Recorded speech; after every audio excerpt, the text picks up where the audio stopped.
안녕하십니까. 신인균의 국방TV 데일리 디펜스입니다. 이번 시간에는 미국이 장거리 정밀 타격 무기의 끝판왕을 개발했다. 뭐 이런 것 가지고 그 북한을 완전히 그냥 조져버릴 수도 있고, 또 중국을 압박할 수도 있고, 그런 여러 가지가 있는데, 또 이거로 인해서 그 한미 동맹은 어떻게 될 것이냐, 뭐 이런 여러 가지도 한번 같이 분석해 보도록 하겠습니다. 미국이 제즘 XR이라는 것을 개발을 착수를 했습니다. 이게 뭐냐? 이제 미국의 그 파퓰러 메카니스라는 잡지의 최신호 2월달 2월호인데요. 여기에서 이렇게 보도를 합니다. 지난 4일 록히드 마틴과 신형 장거리 공대지 순항 미사일 개발을 위한 5,100만 달러 규모의 계약을 체결했다. 신형 장거리 공대지 미사일, 즉 제즘 XR은 1000마일 이상의 사거리 구현을 위한 고효율 엔진과 신형 유도장치, 콘크리트나 암벽 등을 뚫을 수 있는 1000파운드급 관통 탄두를 갖게 될 것이다.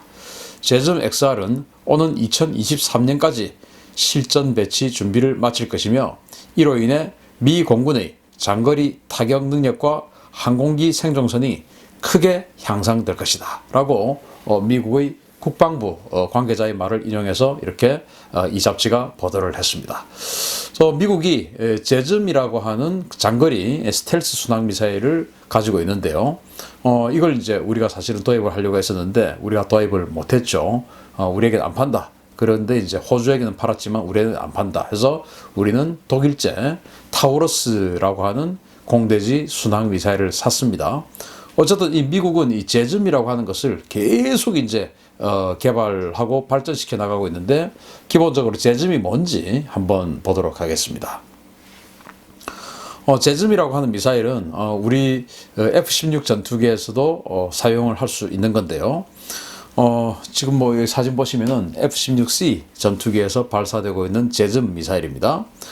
이게 재원을 보시면 길이는 4.27m, 중량은 지금 현재는 A형과 B형이 있는데 한 1톤 정도 안팎되는 그런 중량이에요. 비행 속도는 마하 0.7이니까 시속 한 800km 정도 되겠죠. 유도 장치는 이제 GPS, 또 관성 항법, 그리고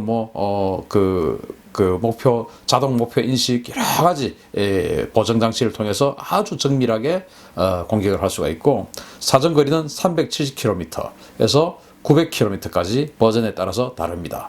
탄두는 탄두 중량 450kg인데 이게 벙커버스터, 즉 관통 탄두를 가지고 있고요. 가격은 이제 이런 성능에 비하면 대단히 비싼 것은 아닙니다. A형이 11억 원, B형이 15억 원입니다. 한 발에. 그래서 이제 이것을 좀 더 정확하게 또 풀이를 해보면은, 장거리 비행 성능과 높은 수준의 정밀도를 갖는 공대지 스텔스 순항 미사일 개발 프로젝트를 통해 개발된 스텔스 순항 미사일입니다. 경량화를 달성해서 F-16급 전투기에서도 운용이 가능합니다.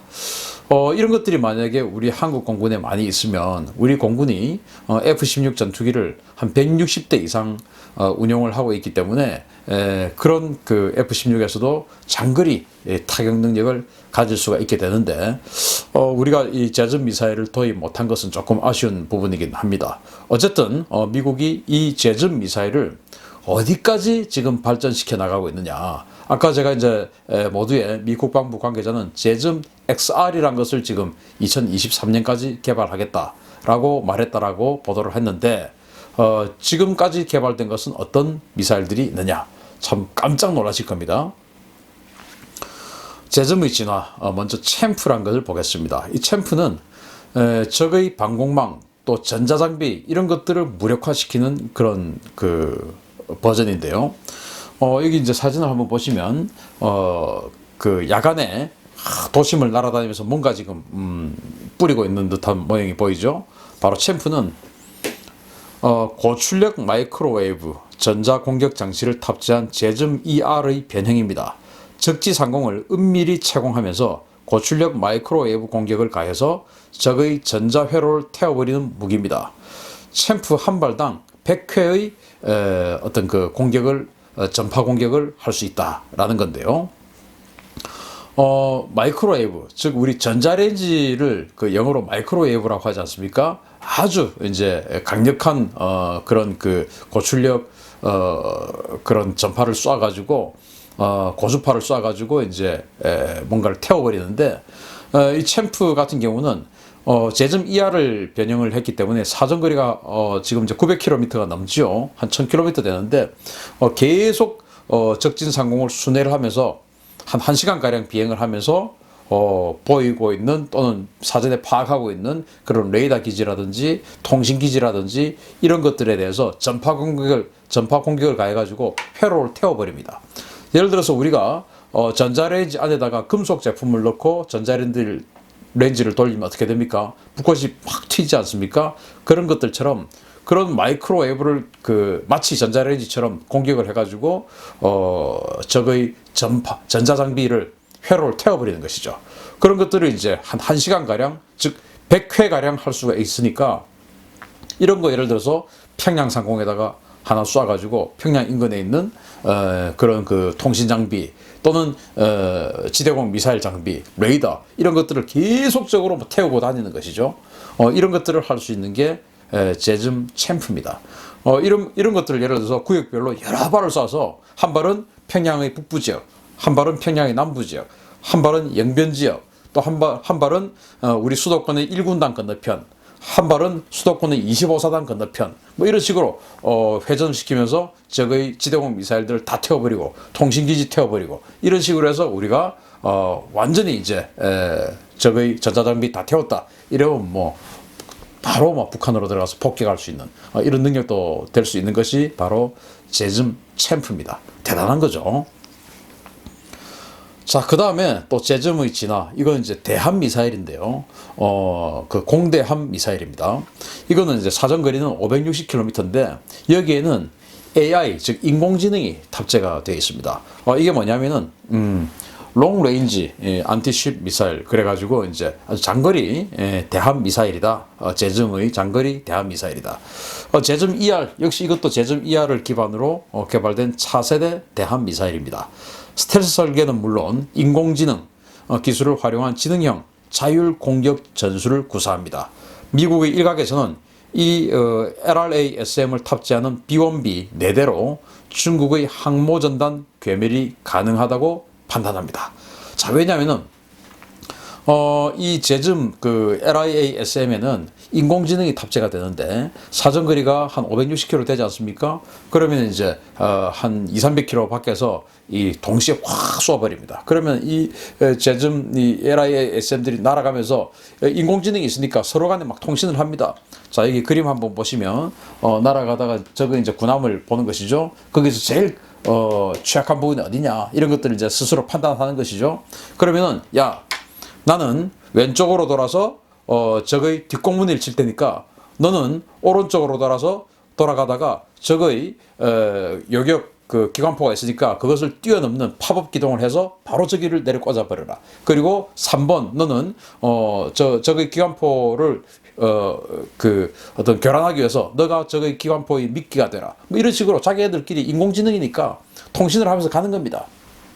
그러면은 여기 보시면 B-1B 4대로 중국의 항모전단 괴멸이 가능하다고 판단한다고 했는데 왜냐하면은 B-1B 한 대에 이 미사일을 24발을 실을 수가 있거든요. 그러니까 4대 같으면은 96발의 이 LRA-SM을 발사를 합니다. 그러면은 이 96발의 인공지능 미사일들이 쫙 날아가면서 중국의 항공모함이 만약에 있고 그 항공모함을 호위하는 호위 군함들이 한 4-5척이 있다. 그러면은 제일 먼저 첫 번째 조들이 들어가서 전방에 있는 호위 군함들을 다 격파시키자. 어떤 식으로 격파를 하냐. 이런 것들을 이제 사전에 입력되어 있는 중국의 군함들의 어떤 취약 지점 또 특장점 이런 것들을 다 스스로 분석을 해가면서 그러니까 너희들은 이쪽으로 돌아가 나는 이쪽으로 돌아갈게 그리고 몇 대는 이렇게 위에서 내려 꽂아버리자 뭐 이런 식으로 이제 해서 제거하고 두 번째는 또 이선에 있는 또 호위함들을 또 제거하고 그리고는 이제 항공모함을 또 이렇게 공격하자 뭐 이렇게 하면은 B-1B 4대 출격시키면 중국의 항공모함 없어진다. 항공모함 전단 자체를 없앨 수 있다.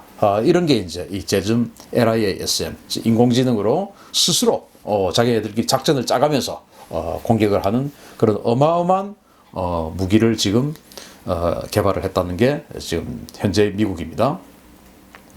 그러면 이제 끝판왕입니다. 제즘 XR. 이것은 아까 보셨듯이 그런 챔프 기능, 즉 한참 막 선회하면서 적의 레이더라든지 통신이라든지 이런 여러 가지 전자장비를 그냥 태워버리는, 마이크로웨이브에 아주 고주파로 태워버리는 그런 능력도 가질 수 있고, 또 거기에다가 AI까지, 인공지능까지 탑재를 해가지고 스스로 판단하면서 할 수 있는 그런 능력까지 다 같이 구비를 해가지고 모든 것들을 한 집약체, 집대성이라고 보면 됩니다. 그런데 이게 아까 모두에 말씀드렸듯이 사정거리가 1000마일, 그러니까 무려 1600km가 되겠죠. 그래서 카디즈 밖에서, 즉 한국의 방공 식별구역 밖에서도 북한의 전역이 타격이 가능합니다. 북한의 전역에 타격이 가능하고, 그럼에도 불구하고 또 이게 비록 속도는 좀 느리지만 스텔스이기 때문에 북한의 레이더에 안 잡힙니다. 더군다나 아주 초저공 비행을 하기 때문에 또 안 잡힙니다. 그리고 보여드렸듯이 챔프를 이용해서 북한이 방공망을 무력화시킬 수가 있습니다. 그리고 또 여러 가지 탄두를 이제 탑재를 할 수가 있는데, 확산탄 같은 것을 이용해 가지고 북한의 뭐 이동식 미사일 발사대 이런 것들을 막 그냥 막 콩 뽑듯이 볶아 가지고 제거를 해버릴 수도 있고, 또 관통탄두를 아까 넣을 수 있다라고 했지 않습니까? 그래서 관통탄두를 집어넣어 가지고 적의 어떤 그 지휘시설, 벙커 이런 것들을 또 타격해버릴 수가 있는 그런 아주 다용도로 쓸 수 있는 그런 어마어마한 무기를 미국이 이 F-16 전투기에 탑재할 수 있다.